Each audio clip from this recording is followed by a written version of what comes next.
आश्रम के पुण्यार्चक हैं पुण्य भक्त परिवार। उपस्थित महानुभावों,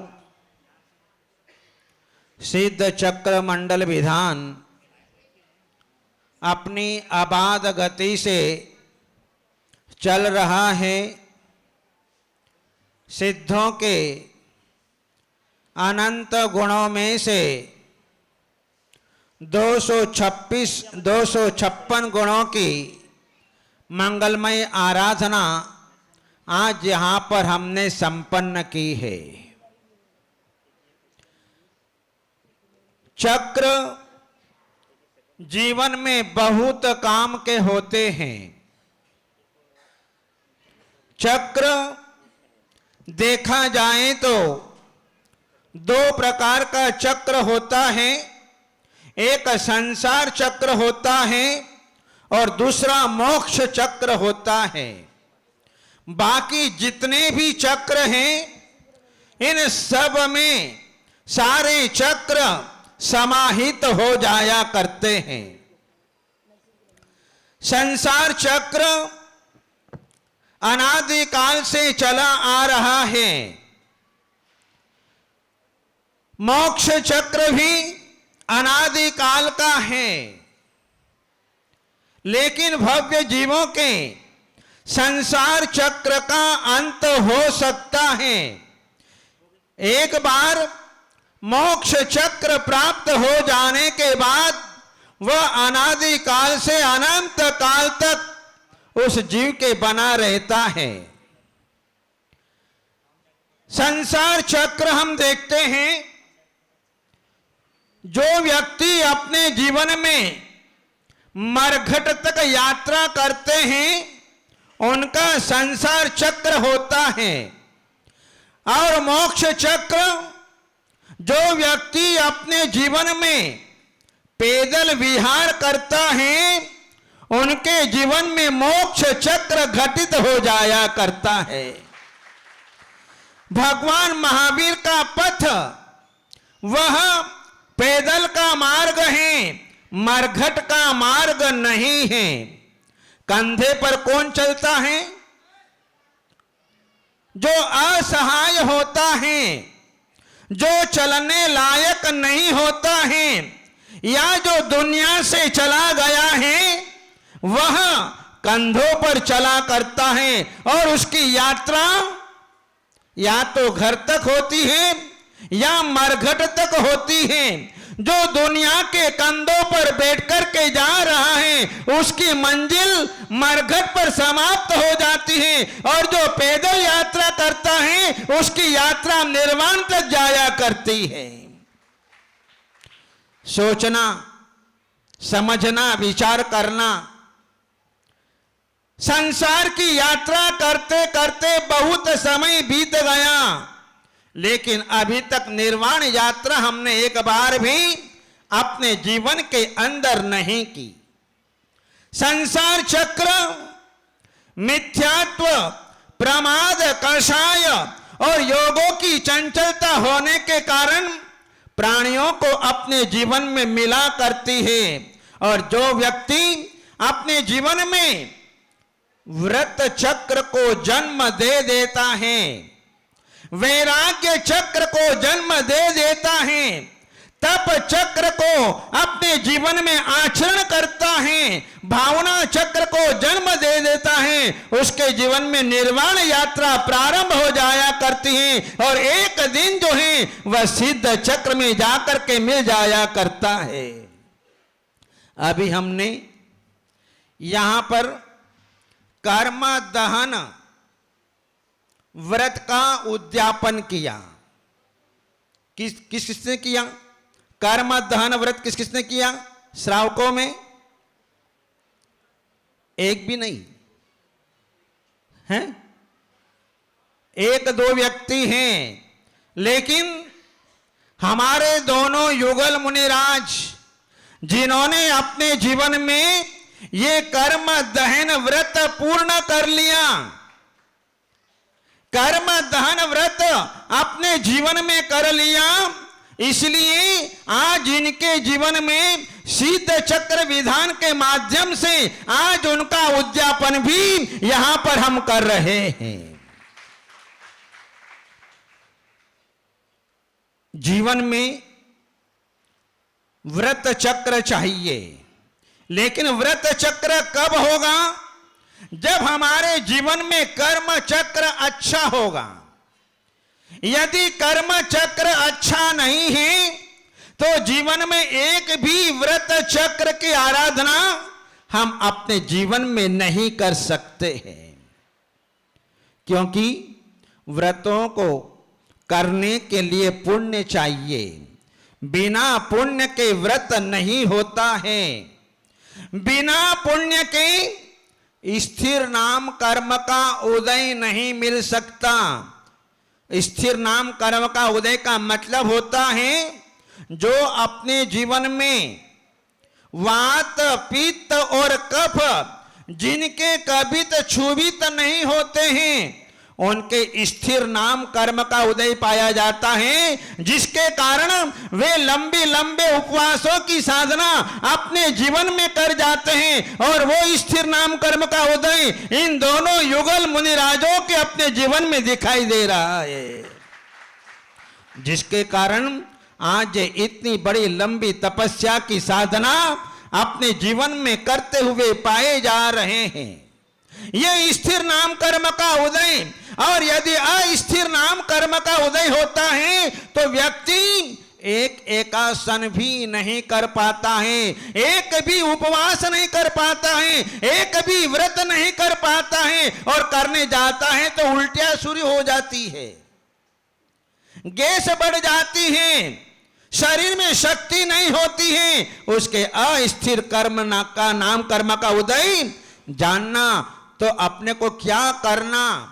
यदि अपने को बड़े व्रतों की साधना करना है तो स्थिर नाम कर्म को प्राप्त करना चाहिए, और वह स्थिर नाम कर्म का उदय इन तपस्वियों की सेवा से प्राप्त होगा, इनकी वैयावृत्ति से, इनकी मन वचन काय कृत कारित अनुमोदना से, इनके जीवन में इनकी सेवा उपासना करने से, हमारे जीवन में इनके गुणों की प्रशंसा करने से वो हमारे स्थिर नाम कर्म का संपादन अपने जीवन में हुआ करता है।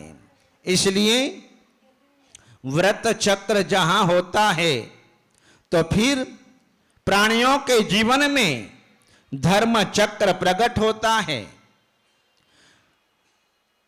पुण्य चक्र प्रकट होता है, भावना चक्र प्रकट होता है, क्योंकि धर्म चक्र तीर्थंकर भगवंतों के पाया जाता है, सुदर्शन चक्र चक्रवर्ती के पाया जाता है, और चारित्र चक्र इन निर्ग्रंथ दिगंबर साधुओं के पाया जाता है। ये चक्र है, ये चक्र सबके पास में है। जिस व्यक्ति के शरीर में चक्र होता है, चाहे हाथ में चक्र हो चाहे पैर में चक्र हो, वो जिस क्षेत्र में निवास करता है, जिस क्षेत्र में रहता है, वहां पर अपने जीवन में प्रगति करता है। उसके द्वारा समाज का, परिवार का, गांव का, नगर का, शहर का, देश का, राष्ट्र का, विश्व का कल्याण उसके द्वारा हुआ करता है। चारित्र चक्रवर्ती आचार्य श्री शांति सागर जी महाराज के पैरों में चक्र था, और चक्र का काम जो है उसको एक जगह बैठने नहीं देना, सारे देश में परिभ्रमण कराना, और जो है उनके द्वारा कल्याण का मार्ग बतलाना। इसलिए आचार्य शांति सागर महाराज जी ने दक्षिण से उत्तर, पूरब से पश्चिम, चारों दिशाओं में विहार करके जैन धर्म की प्रभावना की, और आज हमें अपने जीवन के अंदर वो तब धर्म की आराधना करने का अवसर अपने जीवन के अंदर मिला। ऐसे तपस्वी संत आज हमको मिल रहे हैं, ये सब आचार्य शांति सागर महाराज की देन है। जहां सांसारिक क्षेत्र में, देश के क्षेत्र में जहां चक्र होता है वह व्यक्ति उस प्रकार की उन्नति अपने जीवन के अंदर किया करता है। महात्मा गांधी के पैरों में यह चक्र था, जिसके कारण जो है हमारे देश को आजादी प्राप्त करा दी। अहिंसा परमो धर्म के माध्यम से अपने जीवन में आजादी प्राप्त कराई और आज हम स्वतंत्र देश में विचरण करते हुए पाए जा रहे हैं। महानुभाव, ये चक्र है, जिसको चक्र चलाना आ गया उसका बेड़ा पार हो जाता है, और जिसको चक्र चलाना नहीं आता है वो अपने ही हाथ पैर काट लिया करता है। ये चक्र मिलता है अपने अपने कर्म से। संसार का कोई भी ऐसा प्राणी नहीं है जो कर्म चक्र से ग्रसित न हो। जिनका कर्म चक्र अच्छा होता है उनका धर्म चक्र अच्छा होता है, और जिनका धर्म चक्र अच्छा होता है उनका व्रत चक्र अच्छा होता है, और जिनका व्रत चक्र अच्छा होता है उनके जीवन में सिद्ध चक्र हुआ करता है। आज हमारा कर्म चक्र बहुत अच्छा है, हमारा धर्म चक्र, हमारा व्रत चक्र, हमारा तप चक्र बहुत अच्छा है। बोल करके आज धैर्यवत के अंदर यह सिद्ध चक्र बहुत अच्छी तरह से हो रहा है, क्योंकि ये सिद्ध चक्र हर किसी के नसीब में नहीं होता है, हर किसी के नसीब में नहीं होता है। हमारे कर्म चक्र बहुत अच्छे थे। जहां कर्म चक्र की दशा संसार का प्रत्येक प्राणी अपने जीवन में अनुभव किया करता है और कर रहा है। जब कर्मों की भरमार प्राणियों के जीवन में आती है तो व्यक्ति तिल मिला जाता है। कष्ट पर कष्ट आते हैं तो व्यक्ति घबरा जाता है और वह विचलित हो जाया करता है, अपना धैर्य अपना साहस खो बैठता है, जिसके कारण उसकी श्रद्धा डगमगा जाती है। देव शास्त्र गुरु के प्रति उसकी श्रद्धा डगमगा जाती है और फिर मंदिर में आना बंद कर देता है, भगवान के दर्शन करने बंद कर देता है, गुरुओं के पास में आना बंद कर देता है। मैं जीवन भर जो है मैंने भगवान की भक्ति की, मैंने भगवान की पूजा की, आराधना की, उपासना की, लेकिन भगवान ने मेरी तो सुनी ही नहीं है। ऐसा मान करके अपनी श्रद्धा को बहुत जल्दी छोड़ देता है। हमारे भीतर अज्ञान बैठा हुआ है।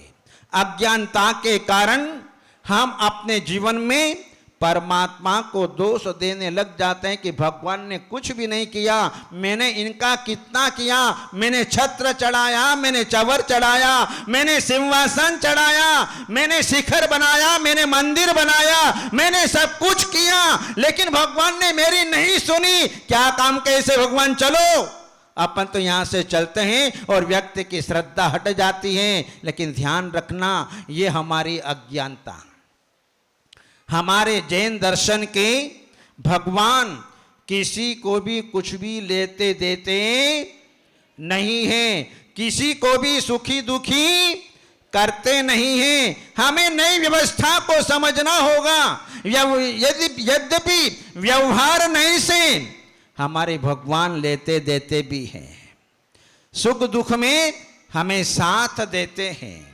जब जब भी भक्तों पर संकट आया, जब भक्त ने भगवान की भक्ति की, उस भक्ति से उसके जीवन में जो पुण्य संपादन हुआ, जिसके कारण उसके सारे दुख दर्द सारी पीड़ाएं अपने जीवन में दूर हो गई।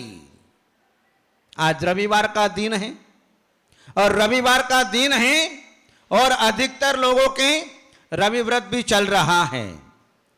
रवि व्रत क्यों किया जा रहा है? क्योंकि हमने उस मती सागर सेठ की कहानी को पढ़ा।